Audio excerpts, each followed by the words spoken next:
Al-Fatihah dan Qul sebagai bacaan dalam surah dan semayang. Selalunya yang kita tahu banyak surah ni baca dalam semayang sunat. Kemudian soalan ketiga, bahawa ni saya ada seorang staf saya ni jaga malam di sekolah. Mungkin akhir jaga apa tak tahu lah. Dia kata, cikgu, saya tak boleh semayang dalam kawasan sekolah ni, sebab bila saya semayang di sekolah, saya rasa orang lain ikut saya. Saya kata, bolehlah kita semayang orang lain ikut. Maksud dia kata saya kata mungkin jin Islam mungkin lah. Kemudian saya kata baru saya lawan ikut. Jadi saya nak tahu sedikitlah sebaliknya, apakah cara beribadat antara manusia dengan jin ini sama? Sebab kita tahu dalam Al-Quran yang mengatakan, Allah Ta'ala mengatakan bahawa sesungguhnya tidak menjadikan manusia dan jin ini melainkan untuk beribadat kepadaku. Sekian saja, itu soalan saya. Assalamualaikum warahmatullahi wabarakatuh. Ya, baik, terima kasih. Ingat aku tanya soalan pasal petua tadi. Rupanya tambah lagi 3 soalan. Nak jawab 3 soalan kena 40 minit lagi, boleh? Ya? Ya, 3 soalan lagi. Ada pengumuman sikit ya. Tuan-tuan boleh tunggu setengah jam lagi. Boleh ya? Ini soalan ke apa ni? Soalan jugalah. Okey, sebelum itu yang ni ada satu lagi ya. Apa pandangan Datuk umat Islam kini amat ramai dan gairah dengan menghadiri kuliah-kuliah. Ini menunjukkan ramai yang berpengetahuan agama. Tapi kenapa apa yang kita lihat tiada pengamalan dalam kehidupan. Contoh, solat pun masih tak dapat rapat dan tak sama. Itu ego lah ya. Mana ada ilmu tak habis ilmu. Kena bagi habis ya. Okey, tak apalah, yang ni tak salah apa yang ni. Yang 3 tadi. Pertama sekali, soal wirid lepas sembahyang. Sebenarnya isu hari ni ada setengah orang kata tak boleh wirid sebab Nabi tak buat. Siapa wirid lepas sembahyang masuk neraka. Siapa masuk neraka so Nabi tak buat. Betul, Nabi tak buat. Memang kita akui Nabi tak pernah wirid beramai-ramai. Tetapi kalau kita lihat hadis-hadis Nabi, kalau tuan-tuan pergi Mekah, tuan-tuan singgahlah pertama sekali masjid terapung di Jeddah. Tuan-tuan singgah di masjid R&R dalam perjalanan ke Madinah. Kita tengok di dinding dipelekat dia punya kertas-kertas tu, ini dia hadis Nabi suruh tawirid, Allah mantas salam minkas salam. Ini hadis Nabi suruh buat lepas sembahyang, Allah malama dia lemah atau telah. Ini hadis Nabi suruh baca lepas sembahyang. Banyak hadis-hadis yang menceritakan wirid lepas sembahyang. Nabi tak wirid lepas sembahyang sebab bila sahabat tanya kenapa Nabi tak wirid lepas sembahyang, Nabi jawab, kalau aku wirid lepas setiap sembahyang, kamu akan sangka wirid itu wajib, maka sebab itu aku tak wirid. Jadi kita boleh wirid. Cuma soalannya wirid kuat, nyari. Sebenarnya memang tidak ada nas mengatakan suruh wirid jari. Dalam wirid, dalam doa tak payah jari-jari. Doa rabbakum tadarru wa khufiyah. Kita nak wirid, nak doa kena slow-slow. Cuma sekadar nak mengajak, nak leadkan orang supaya kita wirid sama-sama. Alaikum bil jamaah. Dan baca berjamaah bolehlah imam kuatkan sikit, sekiranya orang belakang boleh dengar. Cukup lah, tak payah jerit-jerit kuat-kuat. Memang pun wirid tak payah jerit kuat-kuat. Dia doa rabbakum tadarruan wa khufiyah.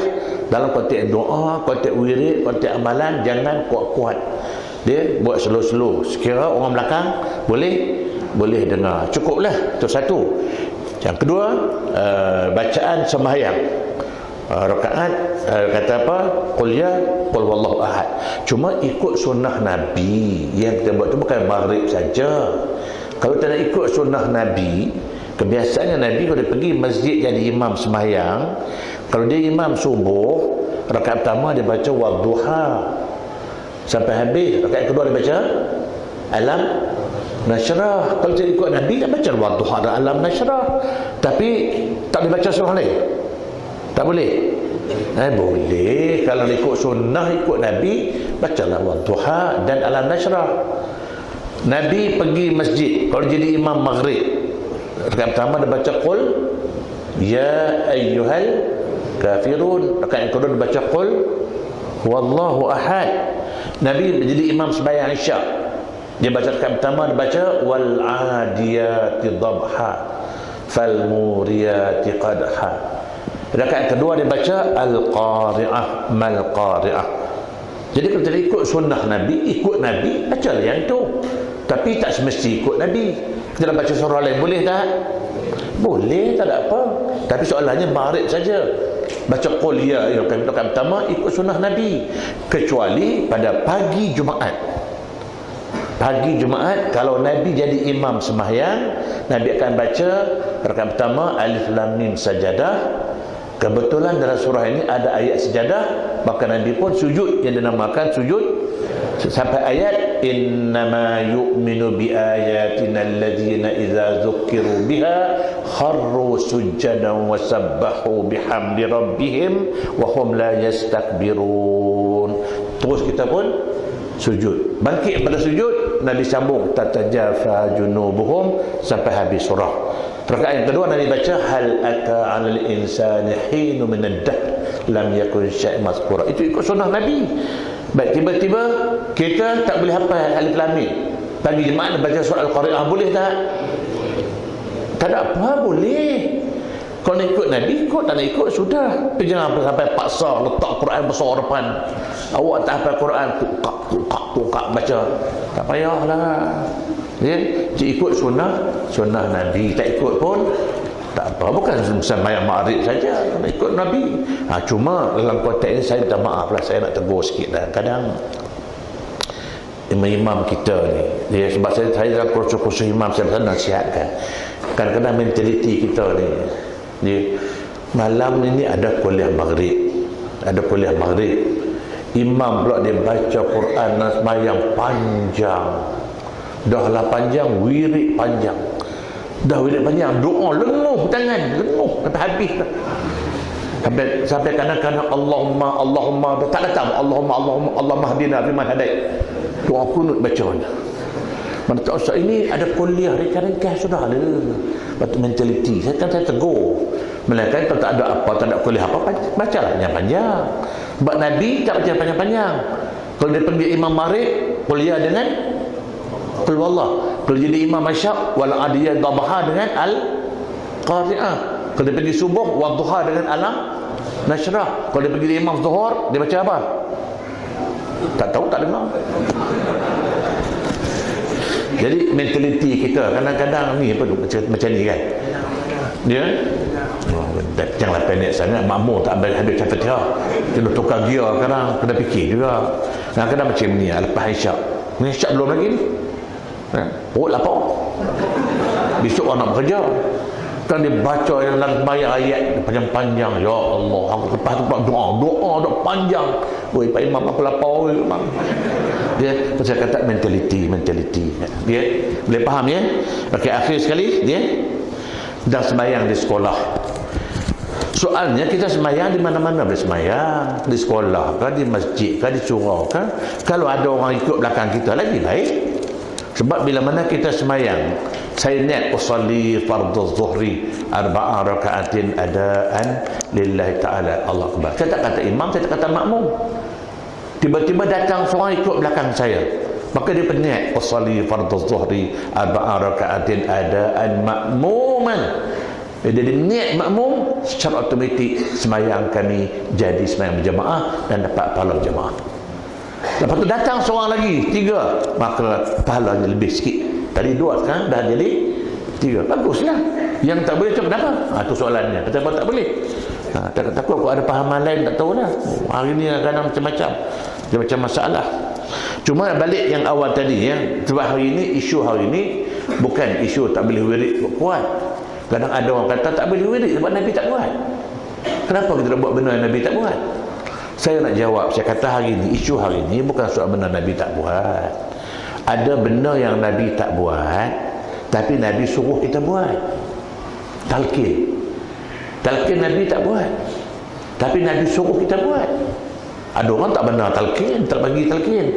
Mana nas kata Nabi suruh? Itu hadis yang diriwayatkan oleh Uthman bin Affan. Uthman kata, kana Rasulullah sallallahu alaihi wasallam idza farigha min dufnil mayyit waqafa alaihi faqala istaghfiru li akhikum was'alu lahu at-tasbih fa innahu al-ana yus'al. Itu hadis sahih diriwayatkan oleh At-Tabrani. Diriwayatkan kata Uthman, Nabi ni biasanya dah pernah berlaku selepas Nabi mengkebumikan jenazah, dah ditutup tanahnya, Nabi akan bangun. Nabi kata, tolong minta supaya Allah ampunkan dosa saudara kamu ini, dan minta pada Allah supaya ditetapkan pendiriannya, kerana kejap lagi dia akan ditanya. Talqin lah tu. Nabi suruh dia baca talqin, minta tetapkan pendirian dia, sebab kejap lagi dia akan ditanya. Nabi tak buat, tapi Nabi suruh buat. Ditambah hadis lain yang Nabi ajar Ali macam mana cara nak baca talqin. Ada benda yang Nabi tak buat, tapi Nabi suruh kita buat. Dua, ada benda Nabi tak buat, tapi Nabi tidak melarang kita buat. Wirid lepas sembahyang, Nabi tak buat, tapi dia tak larang kita buat. Maka ulama-ulama hari ini, ulama takhirin kata, kita jangan persoalkan benda itu Nabi tak buat. Tapi yang kita nak cakap, benda itu ada larang tak? Ada nah melarang tak? Wirid lepas sembahyang, ada tak nah melarang? Tak ada kuih. Kalau benda Nabi tak buat, kita tak boleh buat. Zaman Nabi ada buat kuliah sampai tengah malam macam ni? Ada pakai mic macam ni? Ada ke? Habis ada Nabi larang jangan pakai mic? Tak larang, pakai je. Maka hari ni soalannya, apa yang kita nak buat walaupun Nabi tak buat? Ada tak nas yang melarang? Kalau ada nas melarang, sam'an wa ta'an, kami taat. Tapi selagi tak ada nas yang melarang, kita boleh buat. Dia kata itu tahlil tu Nabi larang, lepas buat. Saya kata mana ada Nabi larang? Tu ada hadis apa? Itu Nabi kata iza mata bani Adam tu, itu bukan melarang. Hadis ini iza mata bani Adam in qata'a amaluhu illa min thalas. Bila mati seorang anak Adam, terputuslah amalannya melainkan 3. Apa dia? Sedekatin jariyah, sedekah jariah. Yang kedua, awaladil salih, dia doalah anak yang saleh yang berdoa untuk dia. Yang tiga, au ilmin yuntafa'u bih, ilmu manfaat. Itu 3 aja. Mana ada tahlil? Saya kata hadis ini bukan melarang buat tahlil. Hadis ini nak menceritakan apabila mati seorang anak Adam, terputuslah amalannya. In qata'a amaluhu, terputuslah amalannya. Nya siapa? Nya yang mati itulah. Amalan dia dah habis. Buku dia dah tutup dah. Rekod pahala pun dah tutup. Account bank pun dah tutup. Melainkan ada 3 yang tak tutup lagi. Sedekah jariah, anak yang soleh, ilmu yang bermanfaat. Mana ada kata melarang tahlil? Dia tak sebut saja, larang tidak. Habis mana boleh buat? Nabi tak pernah buat. Hadis ini nak cerita amalan si mati itu dah tertutup. Amalan hidup untuk dia, amalan kita untuk dia tak tutup lagi. Dalilnya, pernah berlaku satu ketika seorang perempuan datang menghadap Rasulullah. Dia kata, ya Rasulullah, inna ummi qad matat falan tahuj. Dia kata, ya Rasulullah, mak saya baru meninggal, belum sempat mengejar haji ya Rasulullah. Dia mengadu. Dia kata mak dia baru meninggal, belum sempat lagi mengejar haji. Terus Nabi jawab, Nabi kata, haji an ummi, kamu boleh mengejar haji untuk mak kamu yang dah mati. Ulama ambil fiqh, ambil hadis ini masuk dalam bab fiqh, satu bab namanya haji badal. Apa itu haji badal? Maknanya haji yang dikerja oleh orang yang hidup untuk orang yang dah mati. Kalau haji boleh buat untuk orang mati, hadiah pahala pada orang mati, nak baca Quran hadiah mati tak boleh. Tak boleh. Itu tahlil tu. Itu yang tahlil kita buat tu. La ilaha illallah, la ilaha illallah, baca Quran, akhir sekali Allahumma awsil wa taqabbal. Kita duk hadiah, nak bagi pada dia dengan syarat dia ada akaun tak? Itu Itu syarat lain lah pula. Ada akaun tak? Kalau tak ada akaun, meratik dan goyang rumah macam mana pun. Tak ada. Okey, jadi itulah jawapan saya kepada soalan tadi. Wallahu alam. Jadi kalau tak ada apa-apa, habis no. Cukuplah kot masa dah lewat. Lepas ni Pak Imam layan kan sudah kan lewat. Okey, auzubillahi bismillahirrahmanirrahim. Alhamdulillahirabbil alamin wassalatu wassalamu ala sayyidil mursalin wa ala alihi wa sahbihi ajma'in. Allahumma inna nas'aluka imanan yubashiru qulubina wa yaqinan sadiqan hatta na'lamu annahu la yusibana illa ma katabta lana wa narda bima qasamta lana rahimin. Allahumma ahsina aqibatana fil umuri kulliha wa ajirna min khizyid dunya wa 'adzabil akhirah وشر الدنيا وشر الآخرة غفر الله لنا برحمتك يا أرحم الراحمين ربنا آتنا في الدنيا حسنة وفي الآخرة حسنة وقنا عذاب النار وصلى الله على سيدنا محمد وعلى آله وصحبه أجمعين والحمد لله رب العالمين تقبل منكم. Sekian aku qul qawli hadza wa sallallahu alaihi wa sallam li wa lakum. Saya akhiri dengan wabillahi taufiq.